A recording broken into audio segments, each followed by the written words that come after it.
नमस्कार दोस्तों, जय श्री कृष्णा। कार्तिक महात्म्य 34वां अध्याय। सूत जी ने ऋषियों से कहा, प्रसंग बखान 34वें अध्याय पर दया करो भगवान। ऋषियों ने पूछा, हे सूत जी, पीपल के वृक्ष की शनिवार के अलावा सप्ताह के शेष दिनों में पूजा क्यों नहीं की जाती? सूत जी बोले, हे ऋषियों, समुद्र मंथन करने से देवताओं को जो रत्न प्राप्त हुए, उनमें से देवताओं ने लक्ष्मी और कास्तुभमणि भगवान विष्णु को समर्पित कर दी थी। जब भगवान विष्णु लक्ष्मी जी से विवाह करने के लिए तैयार हुए तो लक्ष्मी जी बोली, हे प्रभु, जब तक मेरी बड़ी बहन का विवाह नहीं हो जाता तब तक मैं छोटी बहन आपसे किस प्रकार विवाह कर सकती हूँ। इसलिए आप पहले मेरी बड़ी बहन का विवाह करा दे, उसके बाद आप मुझसे विवाह कीजिए। यही नियम है जो प्राचीन काल से चला आ रहा है। सूत जी ने कहा, लक्ष्मी जी के मुख से ऐसे वचन सुनकर भगवान विष्णु ने लक्ष्मी जी की बड़ी बहन का विवाह उद्दालक ऋषि के साथ संपन्न करा दिया। लक्ष्मी जी की बड़ी बहन लक्ष्मी जी बड़ी कुरूप थी। उसका मुख बड़ा, दांत चमकते हुए, उसकी देह वृद्धा की भांति, नेत्र बड़े बड़े और बाल रूखे थे। भगवान विष्णु द्वारा आग्रह किए जाने पर ऋषि उद्दालक उससे विवाह करके उसे वेद मंत्रों की ध्वनि से गुंजाते हुए अपने आश्रम ले आए।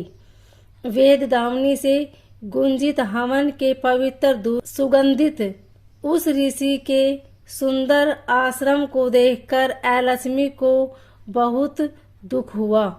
वह महर्षि उद्दालक से बोली, चूंकि इस आश्रम में वेद ध्वनि गूंज रही है, इसलिए यह स्थान मेरे रहने योग्य नहीं है।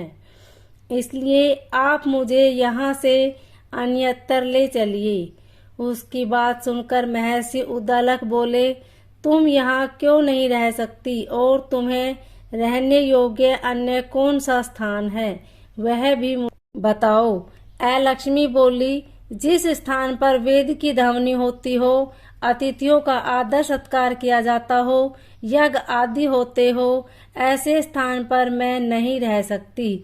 जिस स्थान पर पति पत्नी आपस में प्रेम से रहते हो, पितरों के निमित्त यज्ञ होते हो, देवताओं की पूजा होती हो, उस स्थान पर भी मैं नहीं रह सकती। जिस स्थान पर वेदों की ध्वनि न हो, अतिथियों का आदर सत्कार न होता हो, यज्ञ न होते हो, पति पत्नी आपस में कलेश करते हो, पूज्य वृद्धों, सत्पुरुषों तथा मित्रों का अनादर होता हो, जहाँ दुराचारी, चोट पर स्त्रीगामी मनुष्य निवास करते हो, जिस स्थान पर गायों की हत्या की जाती हो, मद्यपान, ब्रह्म हत्या आदि पाप होते हो, ऐसे स्थानों पर मैं प्रसन्नता पूर्वक निवास करती हूँ। सूत जी बोले, लक्ष्मी के मुख से इस प्रकार के वचन सुनकर उद्दालक का मन खिन्न हो गया।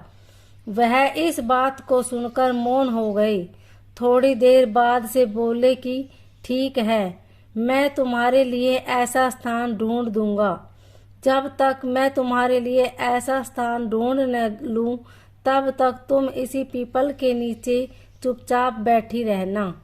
महर्षि उद्दालक उसे पीपल के वृक्ष के नीचे बैठाकर उसके रहने योग्य स्थान की खोज में निकल पड़े। परंतु जब तक बहुत समय तक प्रतीक्षा करने पर भी वो वापस नहीं लौटे तो लक्ष्मी विलाप करने लगी। जब वैकुंठ में बैठी लक्ष्मी जी ने अपनी बहन लक्ष्मी का विलाप सुना तो वे व्याकुल हो गई। वे दुखी होकर भगवान विष्णु से बोली, हे प्रभु, आप मेरी बड़ी बहन पति द्वारा त्यागे जाने पर अत्यंत दुखी हैं। यदि मैं आपकी प्रिय पत्नी हूँ तो आप उसे आश्वासन देने के लिए उसके पास चलिए। लक्ष्मी जी की प्रार्थना पर विष्णु भगवान लक्ष्मी जी सहित उस पीपल के वृक्ष के पास गए, जहाँ लक्ष्मी बैठकर विलाप कर रही थी। उसको आश्वासन देते हुए भगवान विष्णु बोले, हे अलक्ष्मी, तुम इसी पीपल के वृक्ष की जड़ में सदैव के लिए निवास करो, क्योंकि इसकी उत्पत्ति मेरे ही अंश से हुई है और इसमें सदैव मेरा ही निवास रहता है। प्रत्येक वर्ष गृहस्थ लोग तुम्हारी पूजा करेंगे। उन्हीं के घर में तुम्हारी छोटी बहन का वास होगा। स्त्रियों को तुम्हारी पूजा विभिन्न उपहारों से करनी चाहिए। मनुष्यों को पुष्प, धूप, दीप, गंध आदि से तुम्हारी पूजा करनी चाहिए। अभी तुम्हारी छोटी बहन लक्ष्मी उन पर प्रसन्न होगी। सूत जी बोले, ऋषियों, मैंने आपको भगवान श्री कृष्ण, सत्यभामा तथा पृथु नारद का संवाद सुना दिया है, जिसे सुनने से ही मनुष्य के समस्त पापों का नाश हो जाता है और अंत में वैकुंठ को प्राप्त करता है। यदि अब भी आप लोग कुछ पूछना चाहते हैं तो अवश्य पूछिए, मैं उसे अवश्य कहूँगा।